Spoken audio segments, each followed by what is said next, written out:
Well, here we go again. Where are we? It's a Thursday morning, and I hope you're all feeling wonderful. Right, yes, the Feds increased the interest rates again yesterday by another 0.75. That's the third time on the trot. Inflation continues to run amok. We're looking at a worldwide recession, possibly, probably, maybe. And with all that uncertainty, the markets reacted accordingly. However, as we sit at the minute, Bitcoin is up 1.5 at 19,152. Ethereum has dropped 3 to 1287. Jesus Christ, that's a bargain. Bye. BNB is up 1.5 at 268. The big winners today, Decred DCR is up 33%. Can't find any news on that. Celsius is up 16%. This is continued interest in their rejuvenation and rescue plan that they're putting into place, which details of which were leaked yesterday. They say leaked, but obviously it was a known leaker, and they deliberately gave that known leaker the documents. So, yeah. It's looking quite interesting. They're going to be giving wrapped assets and letting people trade wrapped assets where they can either redeem or hold off for a bigger payout. So, quite interesting. Algo is up 13%. That's just continuation from what we were talking about, with them being the receiver of a lot of ETH bandwidth. Right. EGLD. Now, it's at a massive low over the last 30 days, but it does have its global conference coming up in November. So it might be a good bet to go for that, because it should, with that coming soon, it should pump towards then. Plus it being at a massive low, that's got to be a pretty safe bet, one would hope. 184 million worth of crypto has been seized, I read stolen, by South Korean tax authorities. I mean, yeah, whatever. We all know that if somebody's going to steal your crypto, it's going to be the government with any excuse they can fucking manage.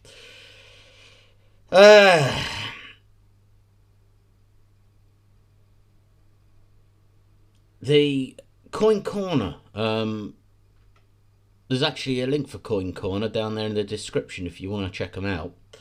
They're entering the UAE market, new licenses and so on and so forth. So they're sort of getting bigger. I'm happy for them.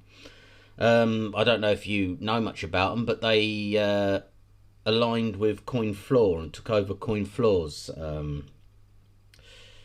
stuff. So that's quite handy. Russia is saying that they're going to permit partial BTC mining. I'm not quite sure what partial mining is, but hey ho. They're going to allow it again, of course they are. Mummy.io and Polka Starter are working together for NFT gaming, so that's going to be an interesting partnership. Facet Works is partnered with Pakistan's Prime Minister's youth program. The idea with that is going to be for Web3 training for the youth out there. And Covalent has rolled out an educational program to bridge a skills gap in Web3. So Web3 is still looking very promising. So they're projects to look out for big time. The Kraken CEO, Jesse Powell, has stepped down. Dave Ripley will be taking his place. Mr. Powell intends to spend his time looking at products, etc., instead of wasting it in meetings, I guess. Draft EU laws could see NFTs in this space regulated as securities.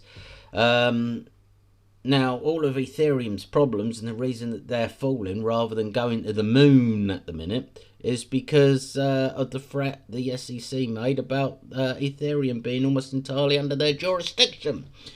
People do not like things to be classed as securities. Anyway, yeah, so that's EU law, so that's a whole heap of trauma there. Crypto adoption is continuing to be led by Asian countries. That's because, Western countries are too busy trying to work out how they can steal it from their fucking citizens rather than actually promote it. But, there goes. Fireblocks is expanding its Web3 with near DeFi and dApp support. So, yeah, that's a good one for Fireblocks and a good one for Near. I'm a big Near fan. Definitely hold the bag. Aptos is getting ready for its mainnet launch. Aptos, if you don't know, has already scored 350 million in funding.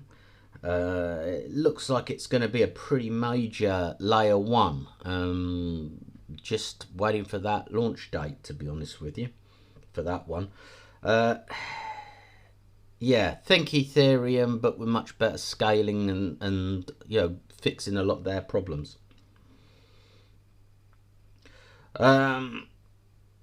Yeah, we did inflation, didn't we? Yeah, and recession looming and all that crap. Binance has partnered with EasyPay.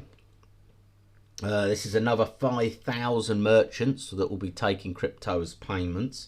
And another one on the front of mainstream adoption. One of the major French banks, the third biggest in fact, have also launched crypto products, which is fantastic. Anything that brings us more into the mainstream, this solid building at this sort of terrible market is exactly what you want. Because as the markets turn and things go up, these are all the things that are going to drive it to all-time highs. And we will. There's still a lot of people that are like, oh, it's all over. It's not all over. It's not even starting. This is just totally normal. When you think that traditional stocks and shares have collapsed by more than the entire crypto market cap in the space of a few hours on a Saturday morning, we're not all over. We're just starting. This is totally normal. We're just laying the foundations for the next big bull run. And it will be fucking glorious. What else have I seen? Oh, over the last couple of days, I've been following that Martini guy. He's a great lad. Most enjoyable to watch. He did a video yesterday that could be worth checking out, where he was talking about his favourite altcoin picks. Some of them didn't really strike me, but there was XRD and XED that I didn't really know. Definitely going to have a further look into them, and I will give you a rundown at some point soon. Anyway, in the meantime, if you'd hit the subscribe, hit that like button, do all the social crap that you should do, and say goodbye, and I will see you tomorrow. All things crypto by a duck life. See you next time.